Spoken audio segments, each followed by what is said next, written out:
Hello, a very good morning, friends. We will discuss the Constitution of India, and in this, we will discuss what is the Constitution. We will discuss basically with the respect of Indian Constitution. So we will discuss what is Constitution. Second, why Constitution is important, and third thing, how effective is a Constitution. Basically with respect to India. So, general definition of a Constitution.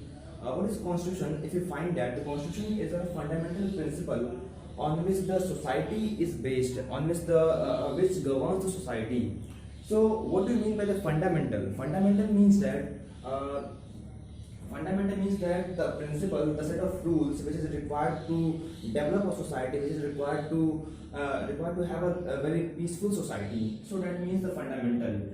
And so this is the fundamental. This is the meaning of the constitution. That the constitution provides the aspiration to the society. That the constitution provides the set of rules so that the society can be governed or can be constituted.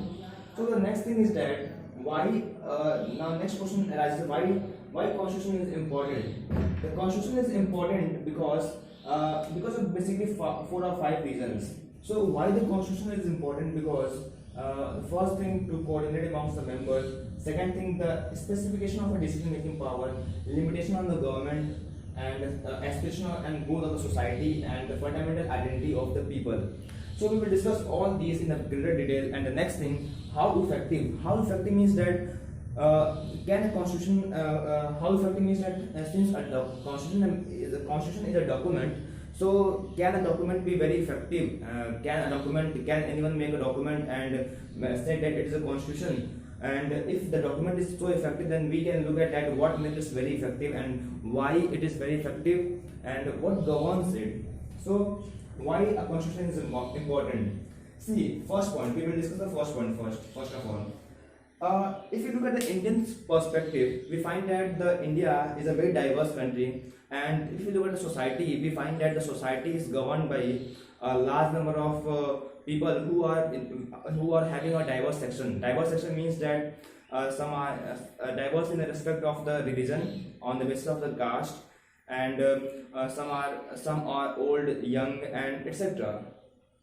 So since the society is very much diverse, and we find that there are different people who are having different ages. So definitely, when such a diverse society is there, then everyone has their own aspiration and goals.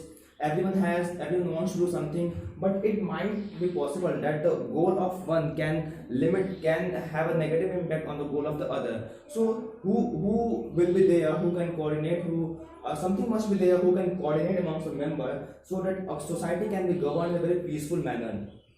Okay. Because the ultimate goal of any society is to govern, is to run smoothly. Because if there is no document, something, if there is no something set of rules, then everyone will fight amongst each other. Everyone will say that no, this is my area, you can't come there. So something must be there so that society can be governed in a very peaceful manner, as we have said. The next important thing, the specification. As we have discussed, the constitution is important because to coordinate amongst the member, and also to have assurance. Assurance means that they can assure that their life cannot be in danger, and second thing, they can live peacefully. And we can write that coordinate and assurances, assure. Now the specification of the decision making power. Second thing, this is important. This means constitution is important because to specify means that it will tell that you are the one who has a power to make a decision. Why decision making is important? Because ultimately a society has to run, and to prevent it from chaos. And some political power must be there. We have to give some political power to someone so that the society can live peacefully. So this document, a constitution must be there who can specify that this person has the authority to make a decision. Now we must understand, if we look at the Indian perspective, then who has the power to make decision? ultimately the parliament has the power to make a decision, but we find that someone must be there who gave the authority to the parliament to make decision to decide or to make decision on behalf of the people. Who gave the permission? This constitution gave the permission to the parliament that, look, parliament, now we are giving a permission to make decision on behalf of people. And why constitution? Only because constitution, as we have known, that constitution is more important because it is a fundamental principle to govern a society. So ultimately, the constitution is made by the people. So people have come together to make a constitution, and if so, it must be important, and it must be respected, so that the society. Now the third point: limitation on the power of the government. Limitation on the power of the government means to stop the power of the government. Why? Why to stop the power of the government? And who have the first? Now, if we want to stop the power of the government, then we must understand why it is important. And second thing, who gave the permission? Who gave the authority for the government to have so much of power? So the answer to the question, who gave the power, the constitution itself. And why constitution? Because we have made the constitution, so we ultimately give the power to the constitution, and constitution on the behalf of ourselves have give power to the government to make the law, as we have said in the second point. And the third thing, that so if the government has the power to make law on behalf of us, then it might be possible that the power leads to corruption. And so there must be something who can limit the power of the government, because it is same like that you have created a monster. Initially we have created something, a person or a government so that it can make law, but ultimately when someone has a power, it can lead to a corrupt person, or it might lead to a suppose the government has a power, so because of the presence of so much power, it can become a monster. So why it is required? Because since the government has power, so at one point of time it can say that, look, you have wear certain type of color of the shirt, so we will not allow you to go there. You may say why? Because then the government will say, this is the example that we are discussing. This is a hypothetical example, and the example is taken from the book.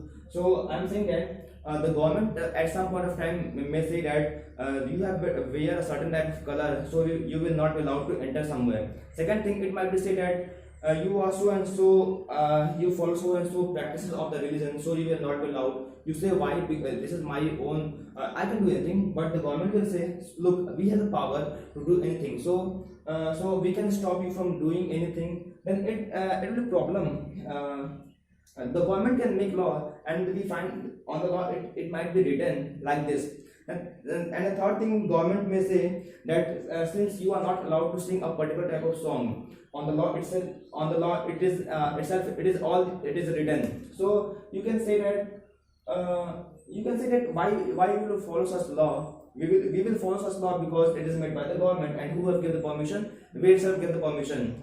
So at one point of time, we may find that the government, who was having so much of power that we have given, it got converted into a monster who is stopping us from certain right, and who is stopping us from fulfilling our dreams and goals. So there must be something who can stop the government from becoming a monster. So who can do that? Who can do this? The constitution has authority to limit on the power of the government. Next thing, why constitution is important? Because to fulfill the aspiration and goal of the people. Since we can say that when India got freedom, then we know that all sections of the society got participated, and when all sections of the society get participated, so every section of the society has certain aspiration and goals.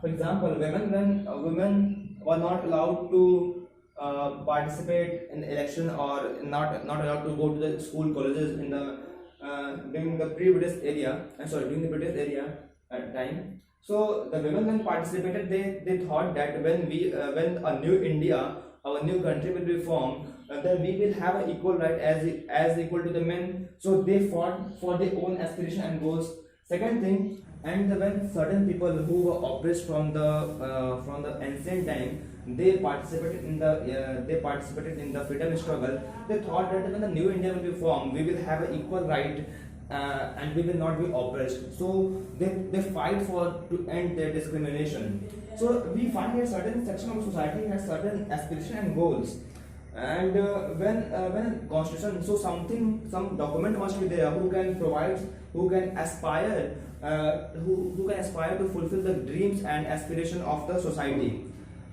So this is the fourth working that why constitution was formed to solve this problem, that to fulfill the aspiration. Now the fifth thing, that why constitution is important, because to have fundamental identity to the people, to give it the fundamental identity. For example, in the Soviet Union, the ethnic community was there. And in the German, only German were allowed to have participated in the election. So the fundamental identity depends on the historical factor. Suppose a country which is formed because of the history, it has the German, so it will give a German identity to the people. So the constitution of the German will give the identity of German to the German people. Now, but if you look at the Indian constitution, we have a history of a diverse section of society. So what we have fundamental identity? We that does not have a fundamental identity on the basis of ethnicity. We have a fundamental identity on the basis of a national nation, that is on the basis of India. So a constitution gave a fundamental means the principal identity to the people, to have a unified India, to have a goal which will fulfill the dream of the country. This way we have discussed the why constitution is important. Now next thing, we will discuss how effective the constitution. As we have discussed from the several times that constitution is a fundamental principle, that is a set of rules, rules which will govern the society. So is it possible that a set of rule will be made by someone and said that look, this is the constitution and it will have a effective, it will have the same effect as made by the whole people. So now we will look at what is a term and why, how can we say that a constitution is very much effective, and how can we put it on the we can say that on the ground. So how effective the constitution is depends on the mode of promulgation. Promulgation means that to declare something. To declaration means that घोषणा करना. So a constitution is effective on the basis of the mode how we have promulgated it, how we have declared it. It means that when we are saying this, that mode of promulgation, this refers to that how constitution was being made. So we find that the Constitution of India was made because by our Constituent Assembly. So the Constituent Assembly consists of a member of the society who were the freedom struggle, who were the freedom fighter, and they have very huge ambition, and it means that the Constitution drew the person who made the Constitution were having a legitimate source. And why people of India follow the Constitution? Because the people enjoy the immense public credibility, and second thing, they have a capacity to negotiate and command respect in the wide cross section of the society. Means they have capacity to negotiate, and they have a wide respect in the society. If we compare this constitution with the military constitution, then we find that the constitution which is formed of military is not credible, and it is not respected by the society. But this constitution was respected by the society because of the person who formed this constitution. And the second thing, that the basic or substantive provision of the constitution. Substantive means that the basic provision. So why basic? Look, The hallmark of any successful constitution lies in how basically how substantially it provides the power to the people. Means the it should not divide. For example, a constitution suppose allow a constitution is made and it allows the certain section of a society, the majority one to rule on the minority one, then the minority one will not have an aspiration to move along the path of the constitution. So at a time will come when the that oppressed society, the minority will not find its way along the constitution and it will separate from it. So the constitution must respect each and every society, either it is majority or minority. And next thing, uh, second thing is also a constitution must not give privilege to a certain people on behalf of the other one.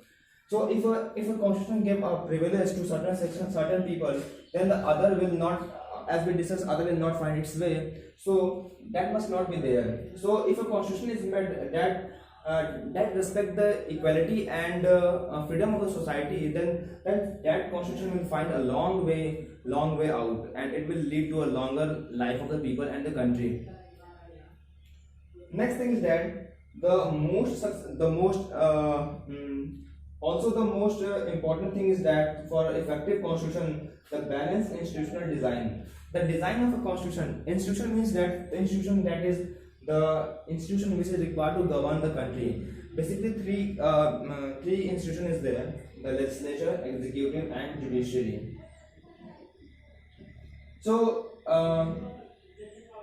we have several examples in the history in the past that small group of people have subverted the constitution. Subverted means that if you look at the Hindi meaning, palat dena. So a small section of society can subvert the a constitution. But the basic question arises: how they are able to subvert the constitution? The answer is that because of power. But who gave the power? The constitution itself gave the power. We itself give the power to certain institution that it can subvert the constitution. So a constitution must be so a constitution that will be a good constitution who can have a balanced institutional design. In the Indian constitution, in the Indian context, we find that the balance is made because the legislature, executive, and judiciary are separated from each other. At the same time, there is a minimum standard maintained so that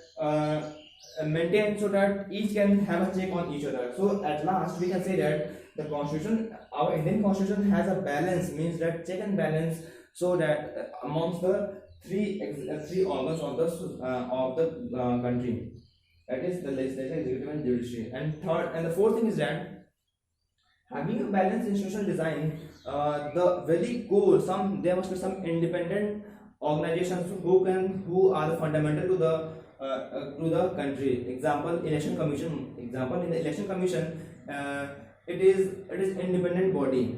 Why it is independent? Because election, we find election is the soul of the country. Without soul of the democracy, and without the democracy, the world that is made at the present time is based on the democracy. So if we not have a independent certain organization, then any of these, either legislature, executive, or judiciary, who have a greater role, greater say, and it can lead to influence the election. And so if that happens, then we know that that cannot be a good sign for a country. So we have discussed all these things, and we find that all this is very important, and we have discussed how effective a constitution depends on these three things. So thank you very much.